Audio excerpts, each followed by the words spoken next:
Di 2023-2024 ini Kejaksaan Agung mulai mengusut kasus ini dan mereka menemukan bahwa disebutkan ada sekitar 1,98 triliun yang menjadi kerugian negara gitu ya, termasuk ada dugaan markup 1,5 triliun dan juga biaya software 480 miliar.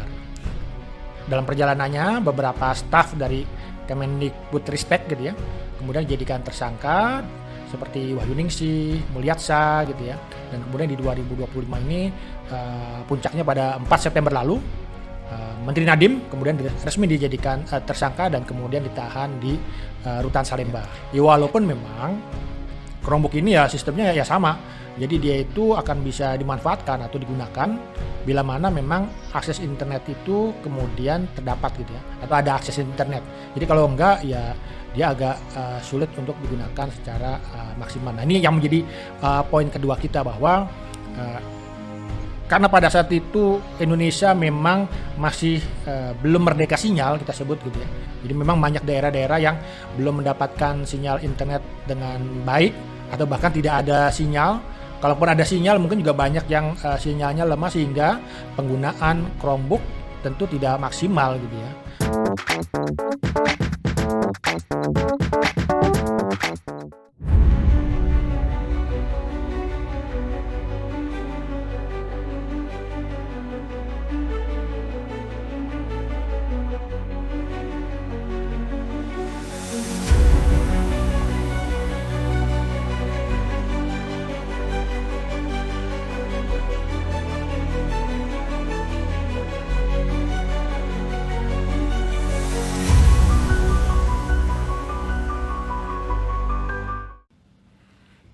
Halo warga digital dimanapun berada, jumpa kembali dengan saya Heru Sutadi di Kanal Republik Digital. Di kanal ini kita akan banyak membahas mengenai perkembangan digital baik di Indonesia maupun di dunia.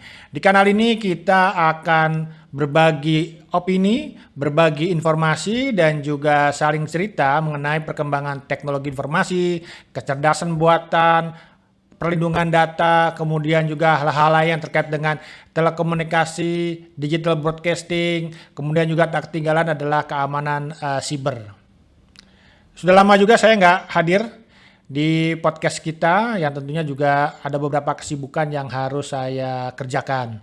Walaupun demikian memang kita juga tetap memantau perkembangan apa yang terjadi dengan digitalisasi baik di Indonesia khususnya karena memang nih perkembangannya sangat dinamis, begitu banyak peristiwa digital termasuk misalnya waktu itu ada penangkapan dan juga penahanan terhadap beberapa yang menggunakan media sosial terkait dengan kerusuhan di Jakarta yang mungkin nanti kita akan bahas secara terpisah gitu ya. Tapi kalau yang menarik juga dalam beberapa hari terakhir ini kita juga dikejutkan dengan berita dijadikannya mantan Mendikbudristek Nadiem Makarim sebagai tersangka dalam kasus pengadaan Chromebook. Nah, di sini ini kita akan bahas mengenai bagaimana peristiwa ini terjadi, apa kelebihan dan kekurangan dari Chromebook, sehingga nanti kita bisa melihat persoalan ini secara lebih jernih. Tapi sebelum sana, jangan lupa untuk memberikan like dan juga share dan juga subscribe ya untuk mengikuti perkembangan terkini dari apa yang disajikan di Kanal Republik Digital ini. Ya kalau kita lihat memang kejadian ini dimulai di masa pandemi COVID-19 yang dimulai di 2020 gitu ya.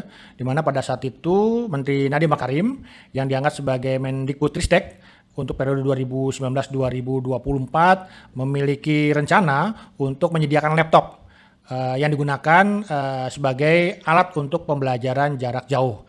Nah laptop ini adalah laptop Chromebook dan anggarannya memang tidak receh-receh gitu ya.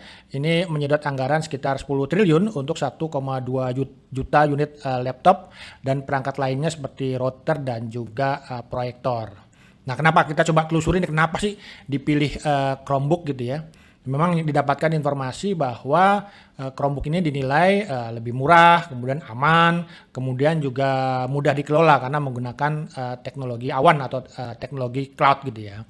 Nah, masalahnya adalah kalau kita lihat di 2019 gitu ya, kemudian memasuki fase COVID-19, itu memang Indonesia masih menghadapi eh, persoalan belum meratanya akses internet.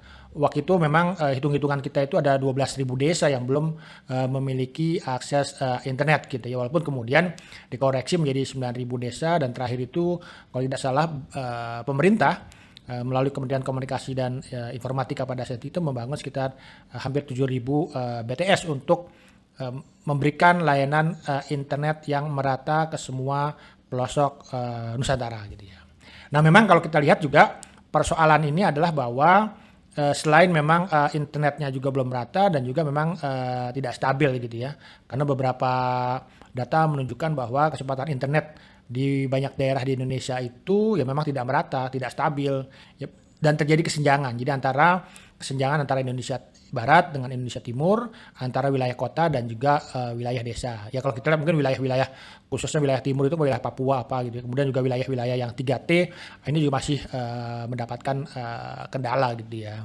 Nah, yang terjadi dengan Chromebook kemudian memang didapatkan data fakta bahwa laptop ini kemudian jadi pajangan gitu karena memang tidak ada akses internetnya juga tidak merata gitu ya.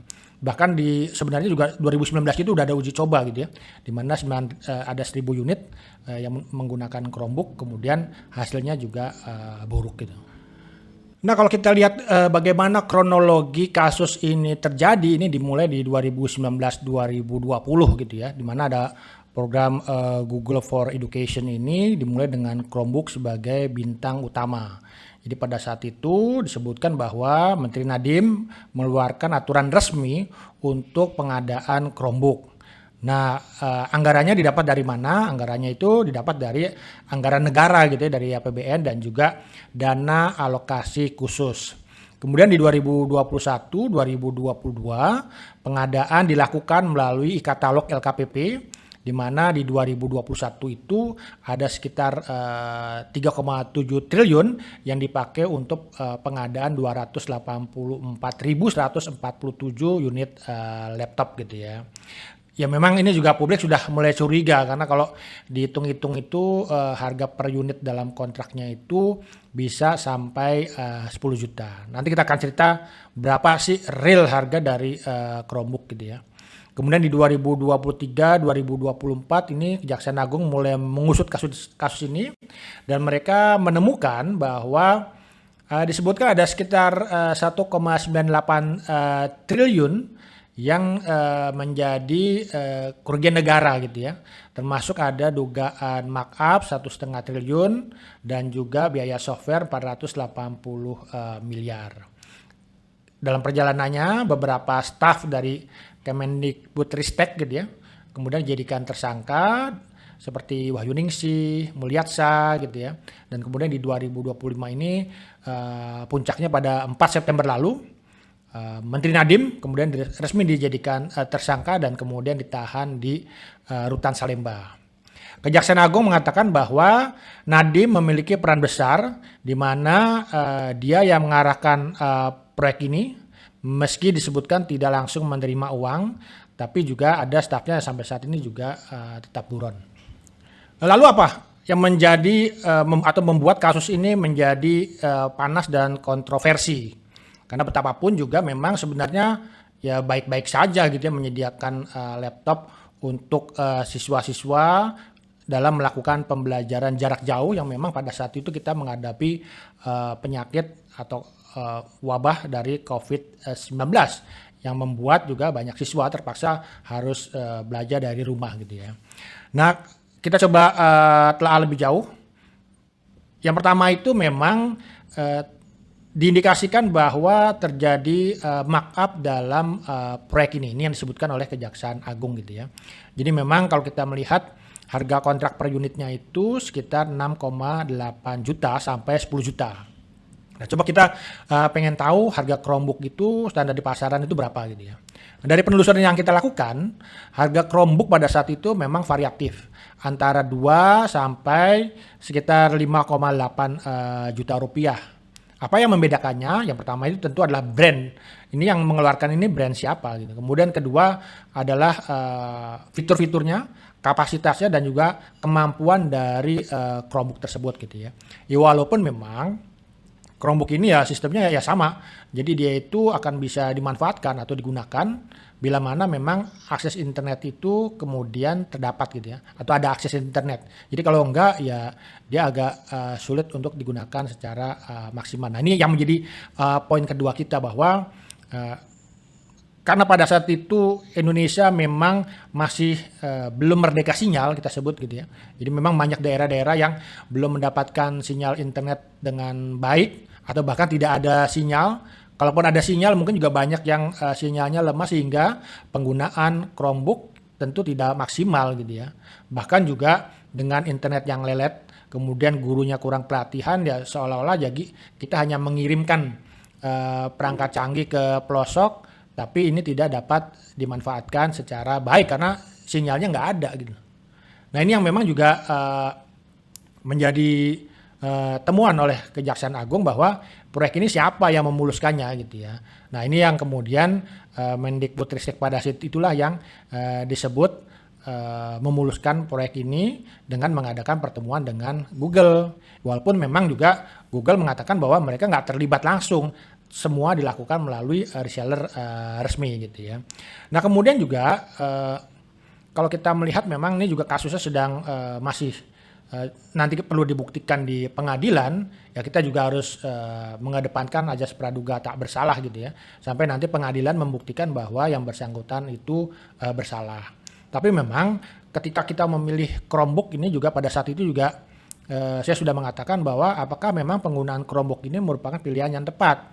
Karena tadi sekali lagi internet kita belum merata. Banyak yang daerah-daerah yang belum mendapatkan akses internet, belum mendapatkan sinyal internet. Kalaupun ada daerah-daerah 3T segala macam, tapi juga kecepatannya terbatas. Sehingga penggunaan Chromebook itu, ya mungkin bisa kita ceritakan ya, bahwa penggunaan Chromebook itu adalah laptop di mana yang memang harganya memang murah. Tapi kalau kita dibandingkan laptop yang mungkin biasa dipakai teman-teman gitu ya, itu agak berbeda karena mungkin kalau laptop teman-teman kan ada kapasitas mungkin memorinya juga besar, kemudian juga kapasitas storage-nya juga besar gitu ya, dan nggak memerlukan akses internet untuk dia dapat digunakan. Nah masalahnya adalah Chromebook tidak seperti itu, jadi memang dia itu membutuhkan akses internet untuk bisa mengakses fitur-fitur atau aplikasi-aplikasi yang memang digunakan oleh siswa gitu ya, karena memang sistemnya itu berbasis cloud, memorinya rendah, storage-nya juga rendah. Inilah yang membuat kemudian laptop tersebut harganya